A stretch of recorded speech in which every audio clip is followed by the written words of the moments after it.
White supremacy, it always boils down to one thing. I'm white and I say so. That's the core logic here.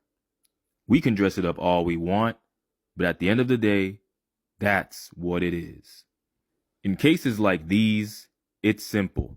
The racial double standard is real. White supremacists decide what counts as, quote, reasonable fear. They redefine self-defense to fit their narratives whenever they feel like it. That's white supremacy in action. They do it all the time. Back the blue becomes the motto, unless a black person is the one enforcing the law. Look at Ashley Babbitt. When a black officer stopped her during an insurrection, they cried foul.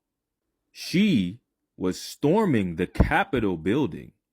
That officer did his job. He protected the building by pouring out a couple hot ones into her. But suddenly, it's a tragedy. They've killed black people for far less. When it's reversed, it's not about justice. It's about maintaining racial dominance.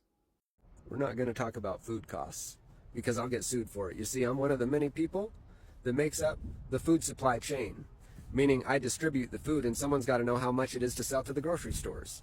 A lot of us know a different food cost than you know, but we're not allowed to talk about it. So I'm going to try and say something that won't get me sued. You see,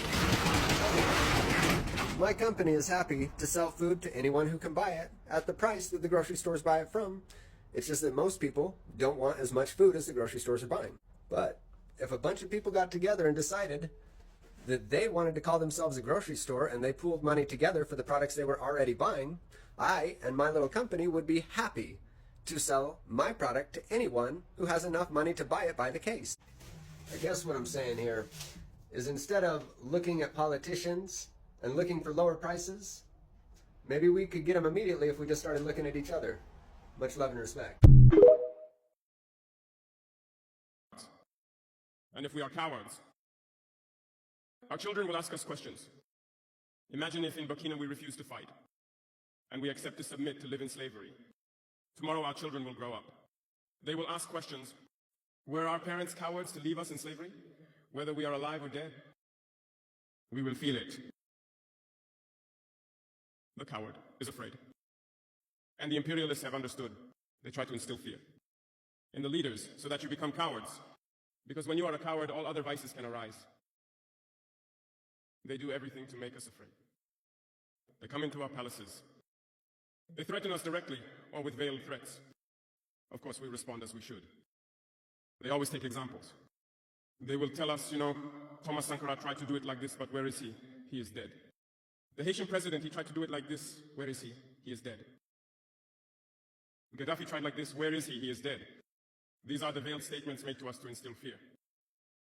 And then we also often see some young people trying to follow in the footsteps in a different way. You can hear them say, such a person ruled like this, he has the sepulchre.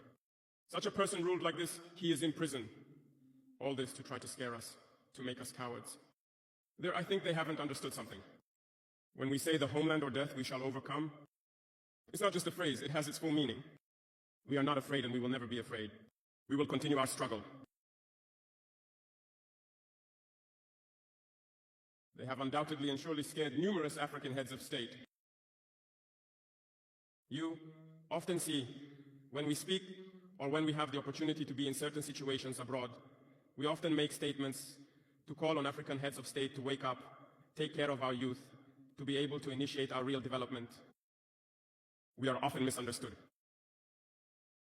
Some have responded publicly to our statements because they feel targeted. But I can assure you, youth, that when we find ourselves in their corridors, these same heads of state tell us, you are on the right track. This is what needs to be done for Africa to feel empowered. So,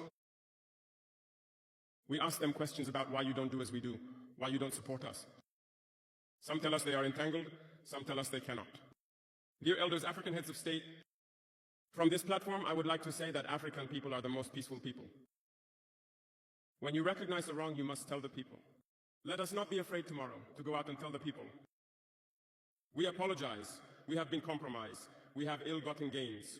We have been constrained by many things, and we ask for forgiveness and return to the right path. And to start truly working for the independence of our states and our emancipation. And I believe it is possible. If we remain in this posture of fear, we will be cowards, and history will judge us. Our children will ask questions, our grandchildren will ask questions. We are writing history. There is no room for cowardice. If our ancestors had been cowards, we would not be here. You were saying, I'm going to do God's job for him, or her, or it. And basically, that line can be taken two different ways. The way we originally stated it, or, if you dare try to take my fucking job, then I'm going to punish you. It is so asinine and so profoundly professing when people lay claim to this idea that they are God-fearing people and then do things counter to what their Savior and what their God told them not to do. See, it's a you problem. It's not that inherently the religious belief is bad. It's that through your institutions, you have used it as a validation tool for your own worst inclinations, seeking wealth over social prosperity, seeking hate and condemnation over understanding, empathy, and compassion, seeking revenge and retribution versus redemption and forgiveness. And that is to include your little God-in-chief, Donald J. Trump. The man is all about vengeance, getting back at his perceived enemies. That is a very ungodly thing to do. So, modern Christians, when you profess things that go in opposition of your beliefs, of your scriptures, of your God, of your Savior, what you're telling us is that you are hypocrites, you are liars, you are false, and there is no reason for anyone to think that your religion is legitimate. Hence why nobody wants your religion running our country. There are no such things as countries. We don't want cults running everybody. The belief in government is the belief in. If you believe in the concept of authority vested in strangers, aka government, then you are in the cult. It doesn't matter if you're on the left side of the cult or on the right side of the cult. You're in a cult. Kind and compassionate people are the ones that should be running. No one should be running any countries because countries do not exist. Not hateful. We do not need rulers to have infrastructure, and they need to leave our rights alone. Ignoramuses. So while you try to profess that your religion is one of love, what you advertise is your religion is nothing more than hate personified. Chew on them apples. Africa powers your phone, your car, your computer, your entire modern life. But the world still treats Africa like it has nothing. The cobalt in your iPhone battery comes from the Democratic Republic of Congo, mined by hand, often by children working in dangerous pits for less than $2 a day.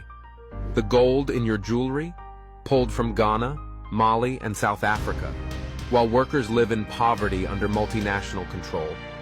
The coltan, lithium, uranium, oil, diamonds, copper, used in EVs, missiles, satellites, and servers come from African soil. And guess who benefits? The US military, European energy firms, Asian tech giants. Africa provides the raw materials, but gets no seat at the table. No generational wealth, just debt, coups, and extraction. And when African leaders push back, when they try to nationalize their mines or raise prices to benefit their people, they're sanctioned, assassinated, or overthrown in mysterious regime changes. Africa isn't poor, it's being looted, and the looters wrote the narrative that keeps it labeled developing. Without Africa, the first world would collapse. Follow if this version of global history feels closer to the truth. Surprise me if this is your first time connecting the dots, because that broke me. Now we've got part 2 coming next. Congo's cobalt, the battery that runs your life. Astonish. What if you're not crazy? What if there's nothing wrong with you? What if your neurodivergence is just your mind's way of adapting to an overstimulating, inhumane, and toxic society? What if there's something wrong with the world and your brain just adapted and found a way to continue to exist in this fucked up ass place? What if there's nothing wrong with you? What if you're actually the evolved one and everyone else is just behind? What about that?